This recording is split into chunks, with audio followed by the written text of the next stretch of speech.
Chandran sir stage ಹತ್ತಿದಕ್ಕೇನೆ ನಮಗೆಲ್ಲ vibe change ಆಗೋಯ್ತು. ಅವ್ರೀಗ ಮಾತು ಶುರು ಮಾಡಿದ್ರೆ ಅಂತೂ ಬರ್ಮಾಡ್ಕೋಣ. ಬರ್ಲಿ ಹಂಗಾರೆ ಜೋರಾದ ಚಪ್ಪಾಳೆ ನಮ್ಮ ಕ್ರೇಜಿ ಸ್ಟಾರ್ ಡಾಕ್ಟರ್ ರವಿಚಂದ್ರನ್ ಸರ್ಗೋಸ್ಕರ. ಶಿಲ್ಲೆ ಜೋರಾಗಿ ಬರ್ಬೇಕಪ್ಪ, ನೋಡೋಣ ಯಾರೆಲ್ಲ ಶಿಲ್ಲೆ ಜೋರಾಗಿ ಹಾಕ್ತಾರೆ. ಅದ್ಭುತ ಅದ್ಭುತ.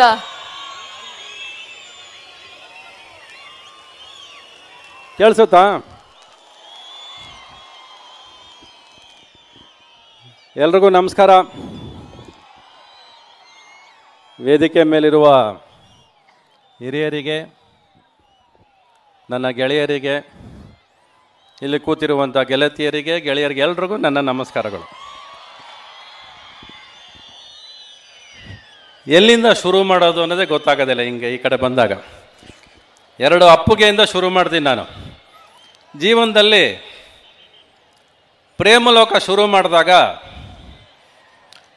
ಪಿಕ್ಚರ್ ನೋಡಿದ ತಕ್ಷಣ ನಮ್ಮಪ್ಪ ನನ್ನ ಅಪ್ಕೋತಾರೆ, ಹತ್ಕೊಂಡು ಹಿಂದೆ ಅಳ್ತಾರೆ ಅವರು. ಆಮೇಲೆ ಇನ್ನೊಂದು ಅಪ್ಪಿಗೆ ನಮ್ಮ ಅಪ್ಪದು ಯಾವಾಗಲೂ ಎದೆ ಮೇಲೆ ಬಂದು ಅಪ್ಕೋತಾರೆ. ಇವೆರಡು ಅಪ್ಪಿಗೆ ಏನು ಹೇಳುತ್ತೆ ಅಂದರೆ, ಕಣ್ಣೀರು ಯಾವಾಗಲೂ ನಮ್ಮ ಹಿಂದೆ ಇರಬೇಕು, ನಗು ಯಾವಾಗಲೂ ಮುಂದೆ ಇರಬೇಕು. ಇದೇ ತುಂಬ ಮುಖ್ಯ ಜೀವನಕ್ಕೆ. ಇಲ್ಲಿ ಬರ್ತಿರ್ಬೇಕಾದ್ರೆ ನನಗೆ ಫಸ್ಟು ಹಂಪಿ ಫಂಕ್ಷನ್ಗೆ ಬರ್ತೀನಿ ಅಂದ ತಕ್ಷಣ ಈ ಫಂಕ್ಷನ್ ಶುರುವಾಗಿ ನಿಮಗೆ 36-37 ವರ್ಷ ಆಗ್ತಾ ಬಂತು. ಪ್ರೇಮ್ಲೋಕ ಶುರುವಾಗಿದ್ದು 36-37 ವರ್ಷ ಆಯಿತು. ಸೊ ನನಗೂ ಇದಕ್ಕೆ 36 ಇಯರ್ಸ್ ತಗೋತು ನಾನು ಹಂಪಿಗೆ ಬರೋದಕ್ಕೆ ಇವತ್ತು. ಅಂದರೆ ಯಾವಾಗ ಬಂದಿದ್ದೀನಿ ಹಂಪಿಗೆ ಅಂದರೆ, ಮತ್ತೆ ಇನ್ನೊಂದು ಪ್ರೇಮ್ಲೋಕ ಶುರು ಮಾಡಬೇಕು ಅಂತ ಕನಸು ಕಂಡಾಗ ಈ ಊರು ನನಗೆ ಕರೆಸ್ಕೊಂಡಿದೆ. ಇವಾಗ ಯಾವುದೇ ಕಾರ್ಯಕ್ರಮ ತಗೊಳ್ಳಿ, ಈ ಕಾರ್ಯಕ್ರಮ ಇಷ್ಟು ಚೆನ್ನಾಗಾಗೋದಕ್ಕೆ ಕಾರಣ ಏನು ಅಂದರೆ, ನಮ್ಮ ಜಮೀರ್ ಅಹಮದ್ ಅವರು ಇದ್ದಾರಲ್ಲ, ಅವರಲ್ಲಿರೋ ಒಂದು ಒಳ್ಳೆಯ ಉದ್ದೇಶ ಚೆನ್ನಾಗಿ ಮಾಡಬೇಕನ್ನೋದು. ಅದಕ್ಕೆ ನಮ್ಮ ದಿವಾಕರ್ ಅವರ ಉತ್ಸಾಹ ಬೇಕದಕ್ಕೆ.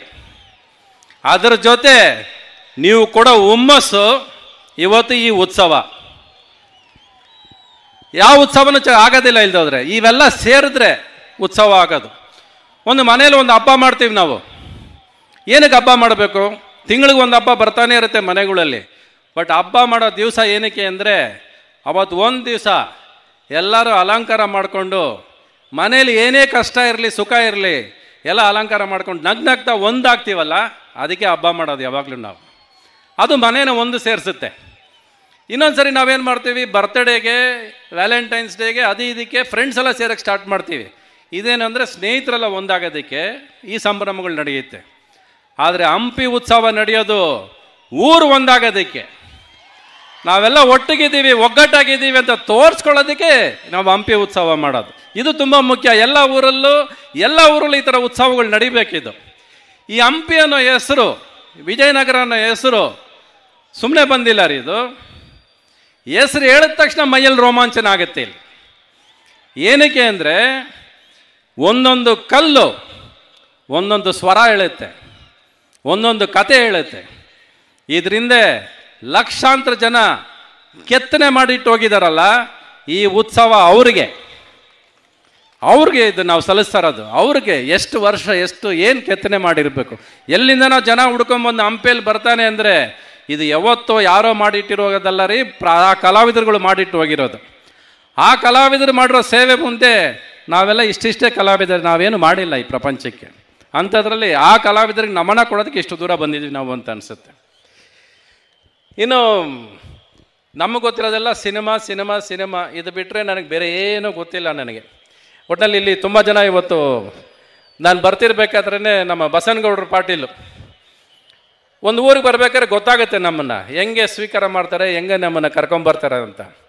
ನನ್ನನ್ನು ಯಾರೂ ಮುಟ್ಲೂ ಇಲ್ಲ ರೀ. ಅಷ್ಟು ಪ್ರೀತಿಯಿಂದ ಸ್ವಾಗತ ಮಾಡಿ ನಮ್ಮನ್ನು ಕರ್ಕೊಂಬಂದು 100 ಸರಿ ಕೇಳಿದ್ರು, ಅಣ್ಣ ಎಲ್ಲ ಓಕೆನಾ, ಬಿಡಯ್ಯ ಜನ ಫೋಟೋ ಇಡಿಸ್ಕೊಳ್ಳಿ, ಏನು ತೊಂದರೆ ಇಲ್ಲ, ನಾವು ಅಷ್ಟು ದೂರಿಂದ ಬಂದು ಅವ್ರು ಇಟ್ಕೊಳ್ಳಿ ಬಿಡಿ ಅಂತೇಳಿ ಹಂಗೆ ಅದು. ಸೊ ಯಾವುದೇ ಊರಿಗೆ ಹೋಗ್ಬೇಕಾದ್ರೆ ನಾವು ಎಷ್ಟು ಆಡಂಬರದಿಂದ ಮಾಡ್ತೀವಿ, ಅಲಂಕಾರದಿಂದ ಮಾಡ್ತೀವಿ ಅನ್ನೋದು ಎರಡನೇದಾಗುತ್ತೆ. ನೀವು ಕೊಡೋ ಪ್ರೀತಿ ಮೊದಲು ಗೆಲ್ಲುತ್ತೆ ಅಂತ ಹೇಳೋದಕ್ಕೆ ಇಷ್ಟಪಡ್ತೀನಿ. ಆ ಪ್ರೀತಿಗೋಸ್ಕರ ನಾವು ಹಂಬಲಿಸ್ತೀವಿ ಪ್ರತಿ ದಿವಸ.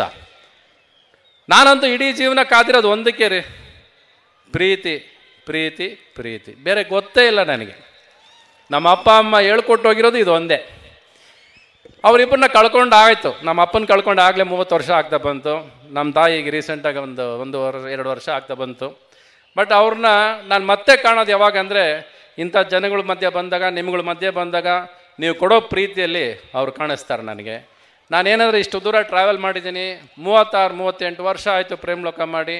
ಆದರೂ ಒಂದು ಸಿನಿಮಾ ಇವತ್ತುವರೆಗೂ ಮೆಲುಕಾಕತ್ತೆ ಅಂದರೆ, ನಾವು ಮಾಡೋ ಒಂದು ಒಳ್ಳೆಯ ಕೆಲಸ ಎಷ್ಟು ವರ್ಷ ಬೇಕಾದರೂ ನಮ್ಮನ್ನು ಬದುಕಿಸುತ್ತೆ ಅನ್ನೋದಕ್ಕೆ ಆ ಪ್ರೇಮ್ಲೋಕನೇ ಸಾಕ್ಷಿ. ಅದಕ್ಕೆ ನಾನಿಲ್ಲಿ ಆನೆ ನೋಡಿದೆ. ನಾನು ಇಲ್ಲಿ ಆನೆ ನೋಡಿದ ತಕ್ಷಣ ನೆನಪಾಗೋಯ್ತು. ನಾನು ಮೊದಲನೇ ಪಿಕ್ಚರ್ ಖರ್ಚು ಮಾಡಿದಾಗ ಕನ್ನಡ ಇಂಡಸ್ಟ್ರಿಲಿ 10 ಲಕ್ಷ ರೂಪಾಯಿಗೆ ಒಂದು ಸಿನಿಮಾ ಮಾಡೋರು. ಬಿಟ್ಟರೆ ಡಾಕ್ಟರ್ ರಾಜ್ಕುಮಾರ್ ಅವ್ರ ಪಿಕ್ಚರ್ ಸ್ವಲ್ಪ ಖರ್ಚು ಜಾಸ್ತಿ ಆಗೋದು. ನಾನು ಅವತ್ತಿಗೆ 1.25 ಕೋಟಿ ಖರ್ಚು ಮಾಡಿದ್ದೆ. ನಾನು ನಮ್ಮಪ್ಪ ಬೆಡ್ರೂಮಿಗೆ ಕರೆದು, ಇವನೊಬ್ಬ ವೈಟ್ ಎಲಿಫೆಂಟ್, ಇವನು ಇಟ್ಕೊಂಡು ಸಿನಿಮಾ ಮಾಡೋಕ್ಕಾಗತ್ತಾ, ಇವನು ಮಾಡೋ ದುಡ್ಡು ಬರೋದೇ ಇಲ್ಲ ಅಂದರು. ನನಗೆ ದುಡ್ಡು ಗೊತ್ತಿಲ್ಲ, ಇವತ್ತಿಗೂ ಗೊತ್ತಿಲ್ಲ. ಬದುಕಕ್ಕೆ ದುಡ್ಡು ಬೇಕು ಅನ್ನೋದೇ ಗೊತ್ತಿರಲಿಲ್ಲ ನನಗೆ. ನಮ್ಮಪ್ಪ ಹಂಗೆ ಸಾಕಿದ್ರು ನನಗೆ. ಬಟ್ ಆ ಪಿಕ್ಚರ್ ಅವತ್ತು 1.25 ಕೋಟಿ ಅಲ್ಲ ರೀ, ಅದನ್ನೆಲ್ಲೋ ದಾಟ್ಕೊಂಡು ಕರ್ಕೊಂಡು ಹೋಯ್ತದು. ಅದು ನೀವೇ ಕಾರಣ. ಸೊ ಈ ಥರ ಒಂದೊಂದು ಮೆಟ್ಲು ಹತ್ತಬೇಕಾದ್ರೆ ಪ್ರತಿ ಸಾರಿ ಎಲ್ಲರೂ ಹೇಳ್ತಾರೆ ನಿಮ್ಮ ಗೆಲುವು ಏನು ಅಂತ. ನನ್ನ ಗೆಲುವು ನನ್ನ ಹತ್ರ ಇಲ್ಲವೇ ಇಲ್ಲ ರೀ. ಅದು ನನ್ನ ಗೆಲುವು, ನನ್ನ ಸೋಲು ಅದು ನಿಮ್ಮ ಕೈಲಿದೆ, ಅದು ನಿಮಗೆ ಬಿಟ್ಟಿದ್ದು. ಮೊನ್ನೆ ನಮ್ಮ ಶೋಲಿ ನಮ್ಮ ಅರುಣ್ ಸಾಗರ್ ಹೇಳ್ತಾರೆ, ಒಂದು ಶೋಲಿ, ನಮ್ಮ ಯಜಮಾನ್ರು ಸೋಲ್ತಾರೆ, ಅವಾಗವಾಗ ಗೆಲ್ತಾರೆ, ನೋಡಲ್ವಾ ನೀವು ಅಂತ ಹೇಳಿದ್ರು. ನಾನು ಸೋತೆ ಇಲ್ಲ, ನಾನು ಒಪ್ಪೋದು ಇಲ್ಲ ಸೋತೆ ಅಂತ. ನಾನು ಅಂದ್ಕೊಂಡಾಗ ಸಿನಿಮಾ ಮಾಡಬೇಕು ಅನ್ನೋದು ನನ್ನ ಆಸೆ. ನೀವು ನೋಡಲಿಲ್ಲ ಅನ್ನೋದು ದುಃಖ ಆಗುತ್ತೆ. ಬಟ್ ನೋಡಲಿಲ್ಲ ಅಂತ ನಾನು ಅದನ್ನು ಬಿಟ್ಕೊಡೋಕೆ ರೆಡಿ ಇಲ್ಲ. ನಾನು ದುಡ್ಡು ಮಾಡದೇ ಇರ್ಬೋದು ಸಿನಿಮಾ, ಪ್ರತಿ ಸಿನಿಮಾನು ದುಡ್ಡು ಮಾಡಬೇಕು ಅನ್ನೋದೇ ಮುಖ್ಯ ಅಲ್ಲ. ಒಂದು ಗೆಲುವನ್ನ ದುಡ್ಡಿಂದ ಲೆಕ್ಕ ಹಾಕೋದೇ ತಪ್ಪು. ಅಂದ್ಕೊಂಡಂಗೆ ಸಿನಿಮಾ ಮಾಡಿದೆ ಅನ್ನಲ್ಲ ನಾನು, ಅದು ನನಗೆ ಗೆಲುವು ನನಗೆ. ಬಟ್ ನಿಮಗೆ ಇಷ್ಟ ಆಗೋವಂಥ ಸಿನಿಮಾ ಮಾಡೋದಕ್ಕೆ 1 ವರ್ಷ ಸುಮ್ಮನೆ ಕೂತಿದ್ದೀನಿ ನಾನು. ಎಲ್ಲರೂ ಅಂದ್ಕೊಂಡ್ರು ಸುಮ್ಮನೆ ಕೂತಿದ್ದೀನಿ ಅಂತ. ಸುಮ್ಮನೆ ಕೂತಿಲ್ಲ ರೀ. ಮತ್ತೆ ಪ್ರೇಮ್ಲೋಕ ಕಟ್ಕೊಡ್ತೀನಿ ನಿಮಗೆ. ಮತ್ತೆ ಮನೇಲಿ ಹಾಡು ಮೇಲಕ್ಕೆ ಹಾಕ್ಬೇಕು ನೀವು. ನಾನು ಪ್ರೇಮ್ಲೋಕ ಮಾಡಬೇಕಾದ್ರೆ ಚೆನ್ನೈಯಲ್ಲಿ ನಮ್ಮದು ರೆಕಾರ್ಡಿಂಗ್ ಮಾಡಬೇಕಾದ್ರೆ ಇಡೀ ಚೆನ್ನೈಯಲ್ಲಿರೋ ಅಷ್ಟು ಜನ ಆರ್ಕೆಸ್ಟ್ರಾ ಬಾರಿಸೋರು, ವೈಲೆನ್ಸಿಂದ ಹಿಡಿದು ಎಲ್ಲ ನನ್ನ ಸ್ಟುಡಿಯೋ ಒಳಗಿರೋರು, 150 ಜನ ಮ್ಯೂಸಿಕ್ ಬಾರಿಸಿದವತ್ತು. ಇವತ್ತವರೆಗೂ ನೀವು ಮೆಲುಕಾಗ್ತಿದ್ದೀರಾ ಅಂದರೆ, ಇವತ್ತು ಆ 150 ಜನ ನಾನು ಬಾರಿಸಿದ್ದು ವೈಲೆನ್ಸು. ಆದರೆ ನೀವಿವತ್ತು ಕೇಳ್ತಿರೋದು ವೈಲೆನ್ಸು. ನೀವೆಲ್ಲ ಗನ್ ಬೇಕು ಇವತ್ತು ನಿಮಗೆ. ನಾನು ರಾಗದಲ್ಲೇ ಹೊಡ್ಕೊಂಬಂದವನು. ನಾನು ಯಾವತ್ತು ಶೂಟ್ ಮಾಡ್ಕೊಂಬಂದವನು ಅಲ್ವೇ ಅಲ್ಲ. ನಾನು ಮನಸ್ಸುಗಳಿಗೆ ಏನು ಮಾಡಿದವನು. ಆದರೆ ಇವತ್ತೆಲ್ಲ ಬೇರೆ ಕಡೆ ಗುರಿ ಇಟ್ಟವ್ರು ಎಲ್ಲರೂ. ನಾನು ಮತ್ತೆ 150 ವೈಲೆನ್ಸ್ ಸಮೇತನೇ ಸಿನಿಮಾ ಮಾಡ್ಕೊಂಡು ಬರ್ತೀನಿ ಹೊರತು ಈ ಗನ್ ಇಟ್ಕೊಂಡು ಬರೋದಿಲ್ಲ ನಾನು. ಅದೇ ಮಾಡೋದು. ಪ್ರೀತಿ ಒಂದೇ. ಒಂದೊಂದು ಕಾರು ಹೊರಡಬೇಕಾದ್ರೆ ನಮ್ಮ ಡ್ರೈವರ್ಗಳು ಯಾರು ಕರ್ಕೊಂಬರೋರು ಹೇಳ್ತಾರೆ, ಅಣ್ಣ ನೀವು ಮಾಡಿಲ್ಲದೆ ನಮ್ಮ ಗಾಡಿನೇ ಸ್ಟಾರ್ಟ್ ಆಗೋದಿಲ್ಲ ಅಂತಾರೆ. ಅದೇ ನಂದು ಒಂದೇ ಹಾಡಿರೋದು, ಹುಟ್ಟದಾಗಿಂದ ಮಿಡ್ ನೈಟ್ ಮಸಾಲವರೆಗೂ ಇರೋದು ನಂದು ಒಂದೇ ಹಾಡು ಅಲ್ವಾ. ಕಾರ್ ಸ್ಟಾರ್ಟ್ ಆದರೆ ಊರು ಸೇರೋರ್ಗು ನನ್ನ ಒಂದು ಹಾಡು ಸಾಕು. ಒಂದು ಹಾಡು ಬರ್ತಾನೆ ಇರುತ್ತೆ. ಯಾವ ಹಬ್ಬ ಬೇಕೋ ಹಾಡಿದೆ. ಮಗು ಹುಟ್ಟಿಸಿದಕ್ಕೆ ಹಬ್ಬ ಇದೆ, ರಾತ್ರಿ ಫಸ್ಟ್ ನೈಟ್ಗೂ ಹಾಡಿದೆ, ತಂದೆ ತಾಯಿ ಬಗ್ಗೆನೂ ಹಾಡಿದೆ. ಇನ್ನೇನು ಬೇಕು ನಿಮಗೆ ಅಲ್ವಾ. ಸೊ ಈ ಜರ್ನಿ ಬಂದ್ಬಿಟ್ಟು ಸುಮ್ಮನೆ ಇಲ್ಲ. ಪ್ರತಿಯೊಂದು ಸ್ಥಾನಕ್ಕೂ ಕಾಲಿಟ್ಟಾಗ, ಒಂದು ಊರಿಗೆ ಬಂದಾಗ, ಆ ಊರಿನ ಮಣ್ಣು ಸೋಕಿದಾಗ ಮೈಗೆ ಒಂದು ರೋಮಾಂಚನ ಆಗುತ್ತೆ. ಅದು ಈ ಊರು ಸುಮ್ಮನೆ ಆಗಿಲ್ಲ. ಇದು ಹಂಪಿ ಅನ್ನೋದು ಸುಮ್ಮನೆ ಅಲ್ಲ. ಸಾಕಷ್ಟು ಜನ ಈ ಹೆಸರು ಬರೋದಕ್ಕೆ, ಹಂಪಿ ಅನ್ನೋ ಒಂದು ಹೆಸರು ಬರೋದಕ್ಕೆ ಸಾಕಷ್ಟು ಜನ ದುಡಿದಿದ್ದಾರೆ, ಸಾಕಷ್ಟು ಜನ ಕಲ್ಲನ್ನು ಕೆತ್ತಿದ್ದಾರೆ. ಆ ಕಲಾವಿದರಿಗೆ ಇವತ್ತು ಈ ಸಮಾರಂಭ ಇವೆಲ್ಲ ಮಾಡ್ತಿರೋದು ಅದೇ. ಈ ಐತಿಹಾಸಿಕ ಊರು ಯಾವತ್ತೂ ಮರೆಯೋಕ್ಕಾಗೋದಿಲ್ಲ. ಇದು ಹೆಂಗೆ ನಮ್ಮ 500 ವರ್ಷದಿಂದ ಹೋಗಿದ್ದ ಸಂಪತ್ತು ಅಯೋಧ್ಯೆಗೆ ಗತ್ತು ತಾಕತ್ ಸಮೇತ ಹೆಂಗೆ ವಾಪಸ್ ಬಂತು, ಆ ಉತ್ಸವ ಥರ ಇಲ್ಲೂ ನಡಿಬೇಕು ನಮಗೆ. ಇದಕ್ಕಿಂತ ದೊಡ್ಡದಾಗಬೇಕು. ಒಂದು ಮೈಸೂರಲ್ಲಿ ದಸರಾ ಅಂತೀವಿ, ಇನ್ನು ಹಂಪಿಯಲ್ಲಿ ಹಂಪಿ ಉತ್ಸವ ಅಂತ ಆಗಬೇಕು. ನಾವು ಪ್ರತಿ ವರ್ಷ ಇದು ದೊಡ್ಡದಾಗ್ತಾ ಹೋಗ್ಬೇಕೆ ಹೊರತು ಕಡಿಮೆ ಮಾಡೋದಕ್ಕೆ ಸಾಧ್ಯ ಇಲ್ಲ. ಇದು 36 ವರ್ಷದ ಹಿಂದೆ ನಮ್ಮ MP ಪ್ರಕಾಶ್ ಅವ್ರ ಮಗಳು ಹೇಳ್ತಾ ಇದ್ರು ಇವಾಗ, ಅಣ್ಣ ನಾವು ನಿಮ್ಮ ಪಿಕ್ಚರು ಮದುವೆ ಮಾಡಿಕೊಂಡು ನಾವು ಪ್ರೇಮ್ಲೋಕ ನೋಡೋಕೆ ಹೋದ್ವಿ ಅಂತ.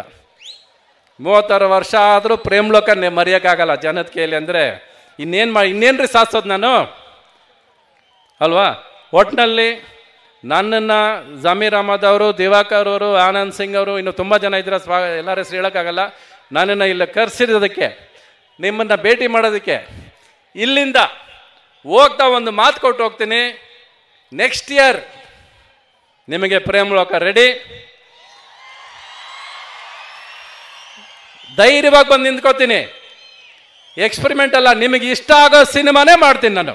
ನನಗೆ ಇಷ್ಟ ಆಗೋ ಸಿನಿಮಾ ಅಲ್ಲ ಇದು, ನಿಮಗೆ ಇಷ್ಟ ಆಗೋ ಸಿನಿಮಾ. ಪ್ರತಿ ಕುಟುಂಬ, ಪ್ರತಿ ಮನೆಯಲ್ಲಿ ಒಬ್ಬೊಬ್ರು ಮೆಲುಕು ಹಾಕಬೇಕು, ತಾಳ ಹಾಕಬೇಕು. ಇದು ಸಿನಿಮಾ, ಅದು ನಾನು ಮಾಡೋವಂಥ ಸಿನಿಮಾ. ಕಡಿಮೆ ಹಾಡಿರಲ್ಲ, ಬರೀ ಒಂದು 20-25 ಹಾಡಿರುತ್ತೆ ಅಷ್ಟೇ. ಶುರು ತಾಳ ಹಾಕಿದ್ರೆ ಕೊನೆವರೆಗೂ ತಾಳ ಹಾಕ್ತಾನೆ ಆಚೆ ಬರ್ಬೇಕು ನೀವು. ಆ ಥರ ಒಂದು ಸಿನಿಮಾ ಮಾಡಿಕೊಡ್ತೀನಿ ನಿಮಗೆ. ನನಗೆ ಸಿನಿಮಾ ಮಾಡೋದು ಬಿಟ್ಟರೆ ಬೇರೆ ಏನೂ ಗೊತ್ತಿಲ್ಲ.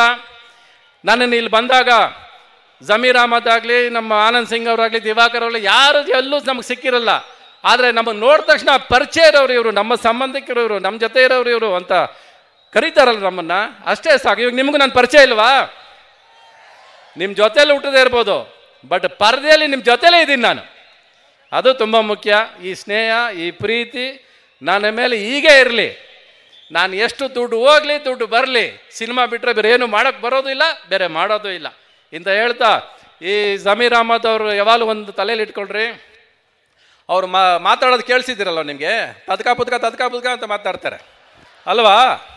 ಬಟ್ ಆದರೆ ಅವ್ರು ಹೇಳೋದನ್ನು ಒಪ್ಪಿಸ್ತಾರೆ.